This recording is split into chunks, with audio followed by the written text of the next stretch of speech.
ఈ నెల 29, 30, 31న రాజస్థాన్ ప్రాంతం జైపూర్లో ఏఐపియుసి జాతీయ కౌన్సిల్ సమావేశాలు జరగనున్నట్లు ఏఐటియుసి ప్రధాన కార్యదర్శి రాజ్ కుమార్ తెలిపారు. మంగళవారం భూపాలపల్లి ఏరియాలోని స్థానిక కొమరయ్య భవన్లో ఏఐటియుసి నాయకులతో కలిసి యూనియన్ ప్రధాన కార్యదర్శి రాజ్ కుమార్ మీడియా సమావేశం నిర్వహించారు. ఈ సందర్భంగా ఆయన మాట్లాడుతూ జైపూర్లో జరిగే జాతీయ కౌన్సిల్ సమావేశాల్లో మోడీ ప్రభుత్వం అనుసరిస్తున్న కార్మిక వ్యతిరేక విధానాలను తిప్పికొట్టేందుకే కార్మికులందరినీ ఏకం చేయాలనే ఉద్దేశంతో ఈ సమావేశాలు జరగనున్నట్లు తెలిపారు. 29, 30, 31న రాజస్థాన్ జైపూర్లో all India trade union congress ఏఐటియుసికి సంబంధించి జాతీయ కౌన్సిల్ సమావేశం జరగబోతా ఉంది. ఇందులో ప్రధానంగా ఈ 29 చట్టాలకు బదులుగా 4 కోడ్లను కేంద్ర ప్రభుత్వం ఏదైతే బలవంతంగా కార్మిక వర్గం మీద రుద్దడానికి సంబంధించి దాని మీద చర్చ జరుగుతుంది.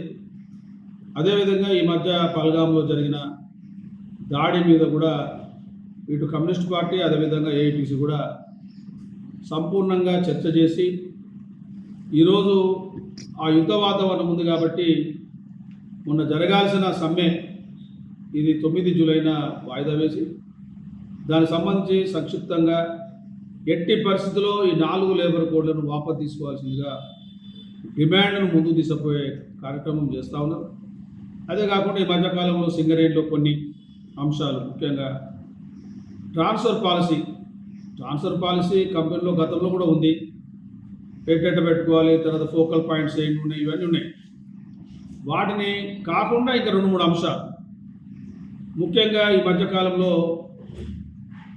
ఈ ట్రాన్స్ఫర్ల మీద ఎక్కువగా ఒత్తిడి, ఎవరు పడితే వాళ్ళు పొలిటీషియన్స్లు వాళ్ళు ఎక్కడ పడితే అక్కడ ట్రాన్స్ఫర్ జరుగుతాం.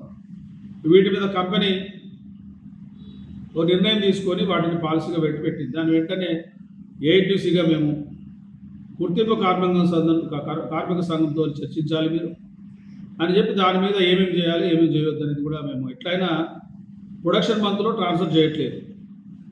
నాన్ ప్రొడక్షన్ మంత్ మీరు వదిలిపెట్టండి, అది ఎట్లయినా మీరు మొన్న లాస్ట్ టైం డిసెంబర్ నుంచి మే వరకు చేయలేదు.